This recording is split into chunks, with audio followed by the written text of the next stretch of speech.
Bonjour François Soudan. Bonjour Catherine. À la une de Jeune Afrique cette semaine, une question. Comment la guerre d'anéantissement, d'éradication du Hamas que mène Israël à Gaza depuis maintenant presque 2 mois, comment cette guerre est-elle perçue en Afrique subsaharienne? Cette question, c'est vous qui la posée dans votre éditorial. Alors, officiellement, comment c'est perçu?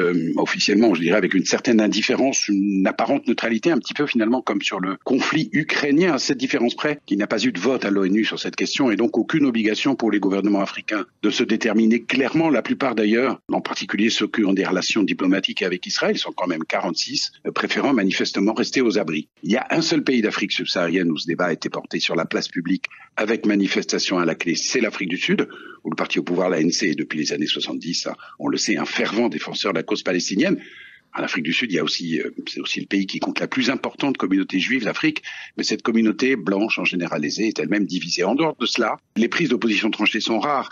Il y a eu celle clairement pro-palestinienne des présidents de Djibouti et des Comores, de présidents de la Commission de l'Union africaine, et celle pro-israélienne cette fois de Félix Tshisekedi, de Paul Biya, de William Ruto, qui a d'ailleurs depuis un peu rétro-pédalé, et 2 ou 3 manifestations pro-palestiniennes à Dakar, à Dar es Salaam, rassemblant quelques centaines de personnes. C'est tout, et c'est peu, Catherine. Voilà donc pour les positions officielles en demi-teinte, pourrait-on dire. Est-ce qu'elles reflètent le sentiment de l'opinion africaine vis-à-vis de la guerre à Gaza ? Pas tout à fait. L'opinion africaine au sens large du terme n'échappe pas au sentiment, qui est un sentiment un peu d'indignation, qui est celui de l'ensemble du Sud global, ce qu'on appelle le Sud global, depuis le siège de Gaza. C'est pas tant Israël en tant que tel qui est ici en cause, même si la dissymétrie du nombre de victimes, évidemment, dans les deux camps, ça choque, mais c'est l'attitude qui est jugée partisane de l'Occident, dont Israël est aux yeux des Africains une sorte de poste avancé en terre colonisée. Et l'on en revient une nouvelle fois, Catherine, à ce fameux procès en hypocrisie, en 2 poids 2 mesures, qui ressurgit avec une vigueur jamais atteinte en Afrique comme ailleurs dans tout le Sud global. Ce que vous dites également, François Soudan, c'est que la guerre à Gaza est un mauvais coup porté à ceux qui, en Afrique, défendent la démocratie, la liberté d'expression.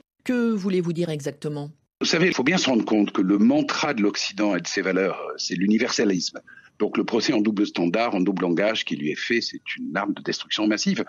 Quand ce qu'on appelle l'Occident systémique, les États-Unis, mais aussi l'Europe, le Japon, etc., qui se veut la matrice de la défense des libertés, des droits de l'homme, des institutions démocratiques, du droit des peuples à disposer d'eux-mêmes, se montre si sourcilleux, donneur de leçons quand il s'agit des pays africains, mais ferme les yeux dès qu'Israël est en cause et semble pris de vertige quand il s'agit de qualifier un bombardement indiscriminé de crime de guerre.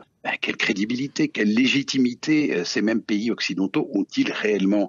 Vous savez, quand il s'agit de dénoncer des exactions commises par exemple par les mercenaires de Wagner au Sahel ou des régimes putschistes ou un processus électoral biaisé, des détentions arbitraires, il est très facile pour les destinataires maintenant de vous renvoyer à la figure ce fameux 2 poids 2 mesures. Et pour toutes celles, pour tous ceux qui en toute bonne foi prônent au quotidien sur le continent le respect des droits de l'homme, la liberté d'expression, la bonne gouvernance, c'est un piège terrible, et pour les régimes autoritaires qui la manipulent à leur profit, c'est hélas du pain béni, Catherine.